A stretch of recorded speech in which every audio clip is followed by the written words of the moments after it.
Hey everybody, welcome back. So this is my review of Star Wars Episode 9, The Rise of Skywalker. And I tried recording this twice already. I was not happy with the way either one turned out. One of them was actually immediately once I got out of the film, but I was trying to do a car video and it just didn't turn out too well. And then I did another one after I got home, sitting here. I just didn't like the way it turned out, so hopefully third time's the charm. So if you're watching this, then indeed third time is the charm. Unfortunately, I can't say the same for The Rise of Skywalker.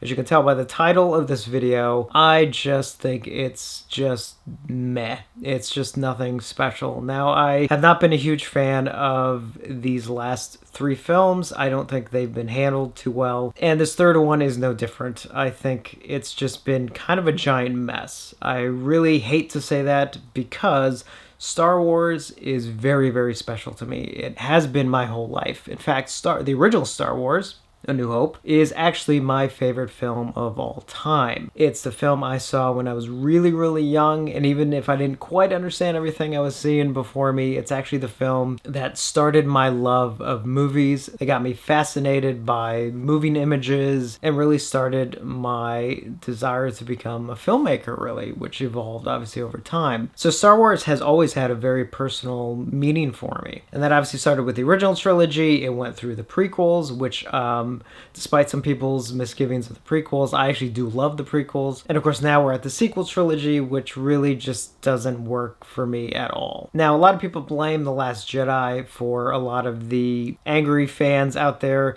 For me, it actually started with The Force Awakens. I was not happy with The Force Awakens, even though at the time I think I was trying to convince myself that I liked it. See, what happened was I spent years defending the prequels to people because, again, I sort of understood despite their faults, I understood and loved the overall story that was being told. So I would get into a lot of conversations with people who just, were just bashing them, and I would always defend them. And I think that defense of them kicked in with The Force Awakens, only I wasn't defending it against someone else. I was actually defending it against myself because I sort of came out of it and I was like, I liked it, right? Didn't I? Maybe I did. I don't know. And I think by the time we got to The Last Jedi, because Rogue One I do like, and I think by the time we got to The Last Jedi, it was just like, okay, I can admit I'm not really happy with any of this. Started in The Force Awakens, went through The Last Jedi, and now just goes through Rise of Skywalker. I just think it's just one giant mess. I don't think it's terrible. I mean, it's technically watchable,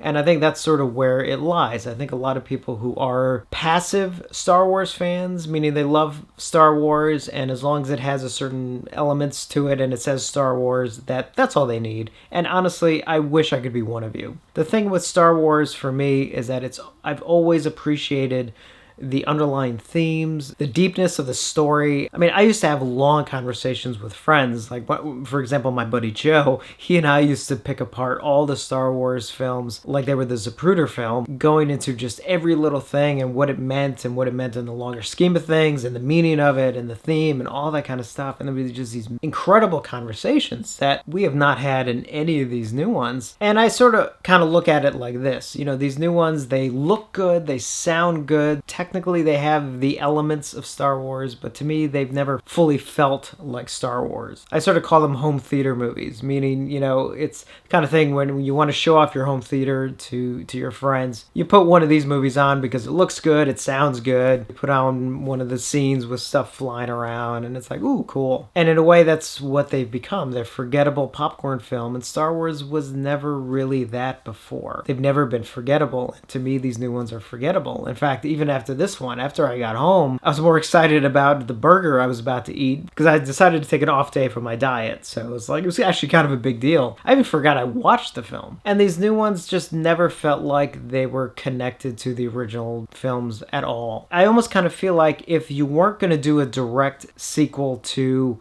Return of the Jedi with the original characters transitioning into something else with newer characters, then you should have just left the other ones alone and just done a whole other trilogy on its own and let it be its own thing just in the Star Wars universe. I think they kind of had to pick one or the other because in my opinion, they failed at both. Probably the big thing with me with this new film is the fact that they brought Palpatine back. Now, granted, there could be a million reasons why, because, Snoke got killed in Last Jedi and it wasn't supposed to. And whatever the reason is, the fact is they brought Palpatine back. It's just like, why? I never felt bringing him back in this film really did anything. You know, I've tried looking up to see what other people say, but I'm sorry, I disagree completely. It ruins the arc of Anakin and Luke by bringing Palpatine back. The fact that he wasn't completely dead at the end of Return of the Jedi just ruins everything. And I'm sorry, you can't change my mind of that. So just as a heads up, I am now doing spoilers. So ready? 3, 2, 1. So obviously a lot of this stuff is just the arc of the main characters. Now, I do like the actors. The problem is their characters I just don't think are that interesting, and they're not giving much to really do. I know a lot of the criticism is that Rey is sort of a Mary Sue character,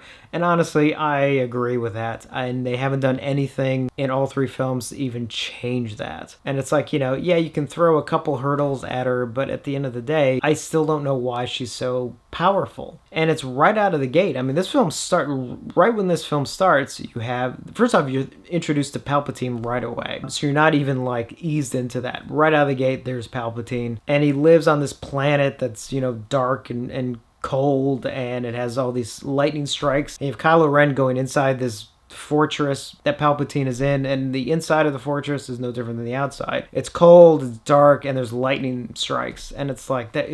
I found it very cheesy. I found it very much like film school, simple, like you're the villain, so you're in this dark place with lightning, and it's just like, didn't make any sense. And there's a crowd of people, and maybe I missed this somewhere, but there's like a ton of people in robes and things there. They almost look like they're in an audience, and I never quite understood that. I'm not really sure what they were supposed to be. Were they clones or something? Or I don't know. They were just there. And then apparently there's force healing now, which I'm not sure where that came from. You know, you had the great moment in Revenge of the Sith where Palpatine is talking about Darth Plagueis and the power of healing and everything, but that was sort of to lure Anakin more into the dark side. That has never come up in any of the other films. All of a sudden now, out of the blue, Rey can just heal things. You know, she's this like giant snake thing that she heals, and it's like, okay. And then Kylo heals her at one point, and she heals Kylo, and I'm just kind of like, okay, that kind of came out of nowhere. And of course, she and Kylo have this sort of forced Skype thing that they started doing in Last Jedi, and they carry that over in this. But now it's a lot more interactive, even though like they claim they can't see where the other one is at specifically, but they can interact with the environment that they brought in several times, including a lightsaber battle that happens. So obviously they can interact, and Kylo like grabs her necklace at one point. They pass a lightsaber between them, and it's just like, okay, where did that come from? And then you have Force Ghosts, you know, which I hated in The Last Jedi when you had Yoda bring down the lightning to destroy the little temple thing.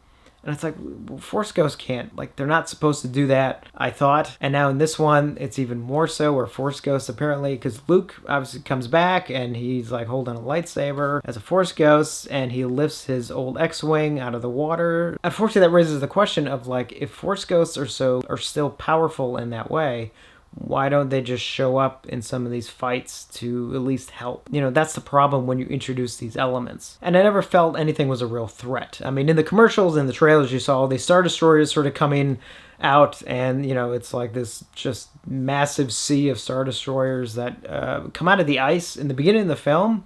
I'm not sure how they were built or how they managed to just be under ice all this time, but they're there. And each one has, I believe, a cannon, like a Death Star cannon that can destroy a planet. It's like, okay. And there's not really anything that's really done with them. They're kind of there as an eventual threat. But again, I never felt a threat from anything. Kylo is going back and forth between being conflicted, you know, good, bad, and everything. And even the Knights of Ren, like, they're in this and they're like pointless. There's literally no reason for them to be there outside of the fact that they were sort of brought up in Force Awakens. So I guess they decided to just bring them back, but they don't do anything. I mean, honestly, the scenes with them, they easily could have just been, you know, elite stormtroopers, and you could have just left it at that. And there's a lot that happens in this. I mean, there's a lot of action scenes. Action scenes happen every couple minutes, but I didn't find them exciting. I didn't find them interesting. Visually, the lightsaber battle in the ocean among the Death Star ruins. I'm not going to get into why there are Death Star ruins, but we'll just leave that. That was interesting from a visual standpoint, but to me, and maybe it was supposed to, it mimicked too much of the Revenge of the Sith lightsaber battle with the lava. Only, obviously, I found the lava a lot more interesting and a lot more of a threat. And in this, there's just water splashing around them. Again, visually interesting, but the fight itself, it didn't mean anything for me. And even all the action scenes, like, they just kind of happen. And it's like, okay, a lot of the humor didn't work. Now, I know a lot of people criticize the humor in the prequels, and that's fine. That's a valid criticism. In this one, like, no one was laughing in my theater at all. And it just seems like there's so much, like, force powers are now it just seems like everything's amped up to 11. And, like, force powers are now, there's like a tug of war scene with a ship, with Rey and Kylo on either side, and they're using the Force to pull a big transport ship back and forth. So now she's as powerful as Yoda, apparently. And again, with the Force healing, and then there's a scene with Palpatine who does lightning into the sky and takes out a bunch of ships and everything, and it's just like, what? And even in the end, there's the big moment where all the rebel ships show up, and I think it's supposed to be a moment where everybody cheers, and my audience was silent, which you've seen the shot because they've shown it in the trailers and stuff. We just see all the rebel ships with the Falcon in the foreground. And my thought is still like, man, they're really close to each other. That's just an accident waiting to happen. And I hate the fact that a lot of people are saying that there's fan service done. If it was done, it was not done well. Fan service is basically where you can, especially when you're working on it, in an established franchise like this, you do want some fan service because it's like, hey, for those of you who are fans of this, here's, elements of this. Fan service is done as a plus to what is going on. If it's a detriment, then it's not fan service. It's someone who doesn't quite know what they're doing. That's really what I was getting from this. And by the end of the film, it's just like, I just didn't care. I mean, it's the kind of thing where, some characters die, some characters live, there's a celebration. At this point, I'm not even emotionally invested. It's like it ended, and it's not like I'm angry or anything. It's like the title of my video suggests. It's just meh. And that's how I feel. That's how I feel about this whole trilogy. Like, I almost wish I could be angry because at least I would feel like I was a little bit more emotionally invested. And I'm just not. And it hurts to say that because, like I said at the beginning, Star Wars means so much to me personally. And I never thought the day would come where I would actually not like something with the Star Wars name on it. I mean, I've defended so much of other Star Wars things. To get to this point, it's like, it's weird. It's really, really weird. Now, I will say I have been watching The Mandalorian, and I do like The Mandalorian. That, to me, probably represents a little bit more of the future of Star Wars at this point. That type of thing where it's in the universe, but it's still its own thing. And I think if they do more movies down the line, let's let go of the original story elements. Stay in the universe, but just do your own thing. And I think that's really where we need to go. I think, and that's where this sequel trilogy, and I really don't even like to think of it as part of the first 6 films. And I'm sure that a lot of you probably don't even want to think of anything other than the original trilogy, and that's fine too. Where it stands, the original trilogy, on the surface, it's amazing. There's so much going on. And underneath that, it has so many themes and elements and a story and all these amazing things. The prequels can be argued. I don't agree with it completely, but I will accept the argument that on the surface, they're not as good. The acting and clunkiness with some of the story elements and some of the characters and things. But underneath that, you have the story, you have the themes, and all those elements that still make it something special and part of the Star Wars universe. For me, the sequel trilogy is just the opposite. On the surface, it has all the shininess, the best special effects around. The actors are good actors, but underneath that surface, man, there's just nothing there, in my opinion. So if you're enjoying these films, believe me, I'm actually quite envious. I do not like saying that I don't like these new Star Wars films. It actually does not bring me any pleasure saying that. And as far as for myself, I mean, the thing is, it doesn't ruin Star Wars for me at all. I mean, I still have 6 films that I adore, that mean so much to me on a personal level. And you know what? I'm happy to have those 6 films. I mean, for those of you who have 9 films, believe me, I'm jealous. I have 6. I'm happy to have 6. Maybe just for me, that's where Star Wars ends. Begins and ends with those 6 films and a couple things here and there. Like I said, I like The Mandalorian. So if you've seen Rise of Skywalker, definitely let me know your thoughts in the comments below. And as always, thank you for watching, and I will see you on the next one.